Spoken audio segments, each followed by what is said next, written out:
o no se casa. Esto es una vergüenza. Es una vergüenza, claramente. María Dolores Flores Ruiz, conocida como Lola Flores, la Lola de España, la faraona, la gitana más gitana. Aunque realmente Lola no era gitana, tenía tanto duende que a los gitanos de ley nunca les molestó adoptarla como propia, como representante de su raza y como una de sus figuras artísticas más importantes al lado de Camarón de la isla. Nació en Jerez de la Frontera el 21 de enero de 1923. Desde sus primeros años vivió rodeada de arte, de cante y de baile. Su padre era dueño de un bar y su madre era costurera. Para ese entonces, la pequeña Dolores había aprendido a bailar y a cantar al mismo tiempo que a caminar y a hablar. Todos quienes la conocían caían rendidos ante su peculiar encanto y ante su mirada profunda, como de un fuego que ensombrecía todo a su alrededor. Durante toda su infancia, no se cansaba de hacer mención de su sueño de ser bailarina, y sus padres, emocionados con el talento innato de su pequeña hija, decidieron inscribirla en la Academia de Flamenco de la reconocida María Pantoja, y continuó su formación artística de la mano de otros grandes del arte español como Realito, quien instruiría años después a los hijos de Lola. Aunque el dinero no sobraba en la familia Flores Ruiz, tampoco faltaba. Cada uno con lo suyo sabía aportar a la canasta familiar con el único fin de que Lola cumpliera su sueño de ser un artista profesional. Para esta época se le había hecho realidad a Lola uno de sus deseos más pedidos, que era tener un hermano, quien se convertiría en su máxima adoración. Los sucesos históricos y políticos de aquella época en España empañaban el desarrollo de Lola como artista, aunque ella continuaba dando espectáculos en donde se le llamara, empezando por la propia taberna de su padre, así como en festividades privadas y públicas, en donde se iba ganando poco a poco el cariño de la gente, por la naturalidad que la caracterizaba, sumada a esa imponente y atrapante personalidad que desde siempre la enmarcó. Lola anhelaba ser como sus ídolas, Imperio Argentina y Estrellita Castro, tanto en el baile como en la actuación. Pero la guerra civil estallada a mediados de 1936 teñía de sangre las calles de su adorada Cádiz, y no fue hasta 3 años después de finalizada esta terrible situación que Lola logra su primera gran oportunidad en el teatro como bailaora e intérprete, con el nombre de Lolita Flores, Imperio de Jerez. Esta presentación fue providencial para su salto a la pantalla grande, ya que el reconocido director Fernando Mignoni se encontraba en Jerez buscando a la actriz ideal para representar el personaje de una gitanilla, y Lola se presentó al casting interpretando un monólogo de su admirada Imperio Argentina, y de inmediato consiguió el papel. Así que ella y toda su familia tuvieron que mudarse a Madrid, despidiéndose de su vida en Jerez de la Frontera. Así fue como apareció en la pantalla grande en su primera película, Martín Gala, en donde, a pesar de haber desempeñado muy bien su personaje, no generó gran expectativa en el medio.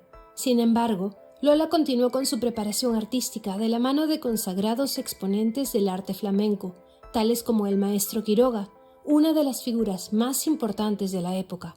Pasó a ser un número infaltable en las presentaciones del Teatro Fontalba de Madrid, interpretando El Lerele, canción que empezaría a colocarla en el corazón del pueblo español y, de la misma forma, empezaría a renombrarse como artista y como el mito humano que hasta el día de hoy es atesorado e irreemplazable.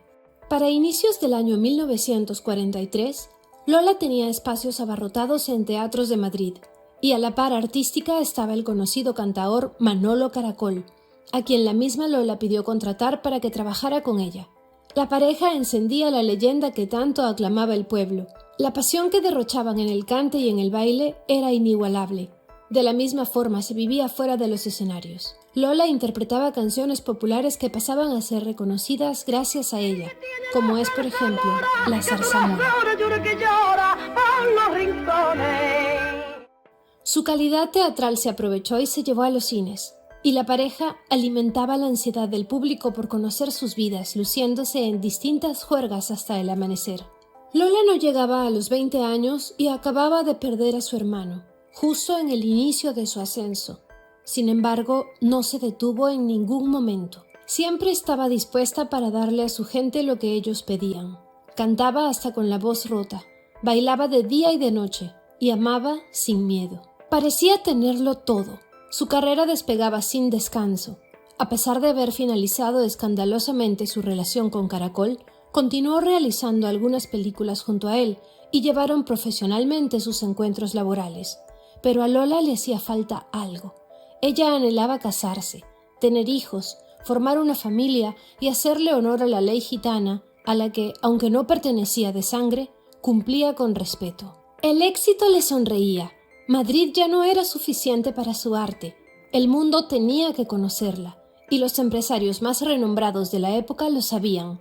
Es así como deciden llevarla de gira internacional. Realizó películas en México, se presentó en Nueva York, llenó teatros en Argentina, Brasil, Cuba, Ecuador. Donde sea que llegaba, era recibida como una entidad superior. Se le empezó a llamar La Faraona, gracias al éxito de una de sus películas con el mismo nombre. Lola viajaba por el mundo con sus padres, su tata y su pequeña hermana Carmen, con quien también se presentaba. Las estrellas más importantes de cada país al que llegaba se rendían a sus pies. Su belleza y energía sobrepasaba la piel. Era un encanto magnético e inevitable. La faraona lo daba todo, y el mundo le correspondía. Pero hasta el momento no había logrado acercarse siquiera a su más preciado sueño, que era formar su propia familia y tener hijos dentro de un matrimonio. Los romances iban y venían, entre ellos 2 conocidos futbolistas con quienes sus amoríos fueron pasajeros, ya que ambos estaban comprometidos. El primero le escondió a Lola su relación hasta el mismo día de su boda, y el segundo abandonó a su mujer para irse con Lola fuera de España, hasta que una denuncia penal por abandono de hogar lo obligó a retornar.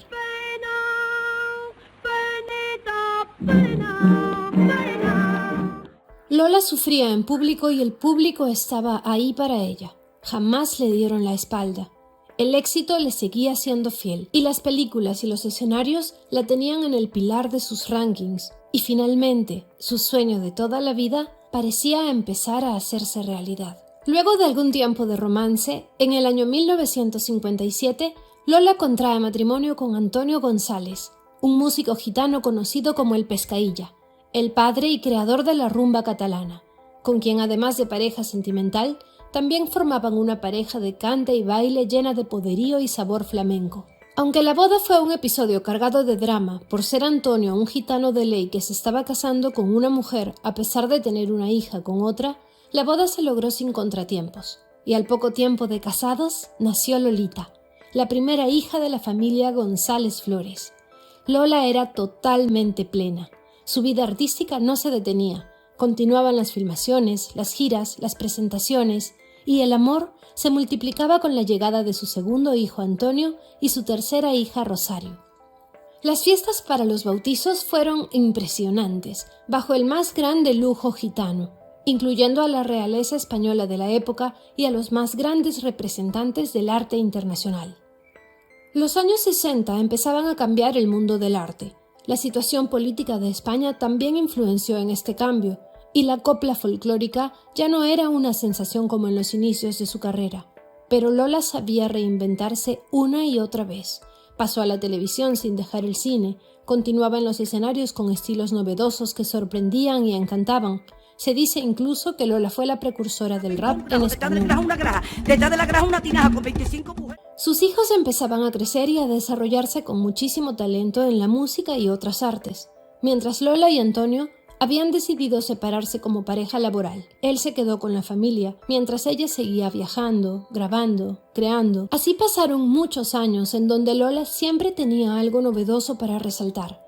Diseñaba sus propias mantillas y vestidos, dibujaba, participaba en programas de televisión, viajaba por el mundo, llenaba el mítico Madison Square Garden de Nueva York y de una u otra forma se mantenía en la palestra en una temporada de cambios y actualizaciones tecnológicas y musicales a las que ella les hacía frente, siempre con algo que la colocaba en el lugar que le pertenecía. A inicios del año 1972, la faraona recibe una terrible noticia. Su cuerpo estaba siendo presa de una enfermedad. El cáncer había anidado en su pecho. Se le sugirió una mastectomía y se negó, no por vanidad, sino porque su cuerpo era su instrumento de trabajo. Se sometió a quimioterapias y a distintos tratamientos, pero el cáncer no cedía. Ella residía en su vivienda conocida como El Erele, en honor a la canción que la llevara a la fama, donde día y noche corrían músicos, gitanos, actores, autoridades y hasta parte de la realeza española mostrándole su apoyo a Lola y a su familia. La faraona resistía como ninguna. A pesar de los fuertes dolores por los tratamientos y el avance de la enfermedad que en casa llamaban el hijo de puta, no hubo un solo día en el que Lola se detuviera a lamentarse, siquiera a descansar. Ella necesitaba continuar actuando, performando, cantando y bailando para su gente, como si de eso dependiera su vida. Sin embargo, a inicios de 1987 sucedería algo que ensombrecería la carrera de Lola Flores, un dolor que la faraona se llevaría a su tumba y con el que logró probar que su sensibilidad estaba hecha de fuego y acero. Fue denunciada por Hacienda de su país por presunta evasión de impuestos. Esta querella no solamente mancharía la honra de Lola Flores a nivel internacional, sino que también le mostraría la verdadera cara de algunos de sus allegados. El juicio, que duró casi 3 años, fue tendencia internacional en la época. En este se pedía, además de una suma exuberante de dinero, 2 años de pena privativa de la libertad para la faraona. Durante esta temporada, ella se mantuvo firme y logró salir airosa de aquel desliz, o como ella le llamaba, un error por falta de conocimiento. Evidentemente estaba siendo sujeto de un ensañamiento punitivo para servir de ejemplo a sus colegas, pero logró reponerse después de haber tenido que vender propiedades, pinturas hechas por ella y varios de sus vestidos y ajuares. Cuando recién en 1991 se vio librada de esta terrible experiencia, sintió cómo nuevamente España y el resto del mundo le daba su apoyo. A pesar de haber recibido por primera vez expresiones de odio y recelo, eran muchas más las de amor y respeto, tanto así que se le condecoró con la Medalla de Oro al Mérito en el Trabajo en 1994. La faraona se mantenía impetuosa e imponente. Había logrado sobrellevarlo todo. Fracasos amorosos, el episodio de adicción de su hijo Antonio, los juicios de Hacienda y otros que pertenecían en parte a la realidad y en parte al mito. Pero había algo que existía y que al parecer sería lo único que podía acabar con su cuerpo físico: el hijo de puta. El cáncer de seno que se estaba expandiendo visiblemente por sus brazos. Aquellos brazos que ella no dejó de revolotear hasta sus últimos días, hinchada por los medicamentos, adolorida, casi sin poder andar detrás de los telones, pero que no iba a poder con ella mientras estuviera en un escenario. Fue así como el 16 de mayo de 1995, la Lola de España dio su último suspiro en su casa de El Erele y abandonó su cuerpo físico para volverse inmortal. Los funerales se realizaron tal como ella los había pedido, vestida de blanco, en una capilla ardiente para que pudiera verla quien quisiera despedirla, y rodeada de su gente, de montones de admiradoras y admiradores que la habían seguido desde sus inicios y que habían convivido con Lola Flores, la estrella mundial, como con una hermana a través de su carrera. Lola Flores fue una pionera en todo lo que hoy por hoy conocemos como parte de la viralidad de las redes sociales. Fue de las primeras estrellas mediáticas contando sus intimidades y los sucesos de su día a día en cuanta revista del corazón pudiera pagar. Y claro que lo harían, porque ella significaba altísimos réditos.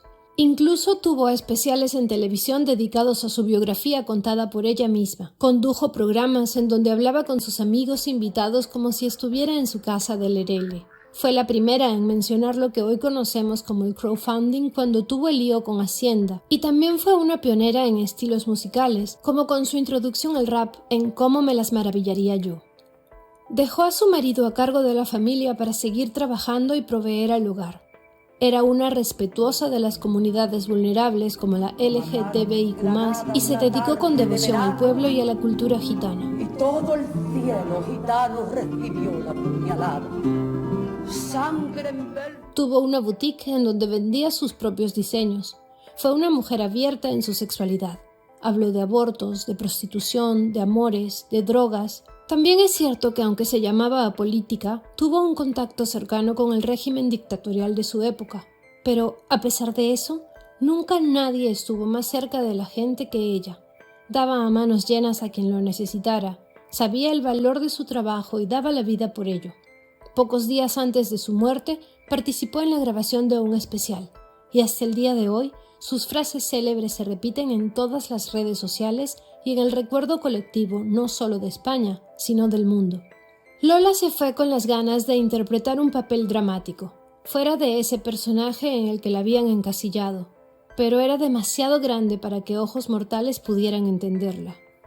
Su unión con Antonio González, el Pescailla, trajo generaciones de artistas no solo de gran renombre, sino de amplísimo y probado talento que siguen dando frutos hasta la actualidad. Para mí, Lola Flores significa la entereza, la perseverancia y la entrega. Ese fuego interno que sale en los escenarios y que no se apaga en la intimidad del hogar.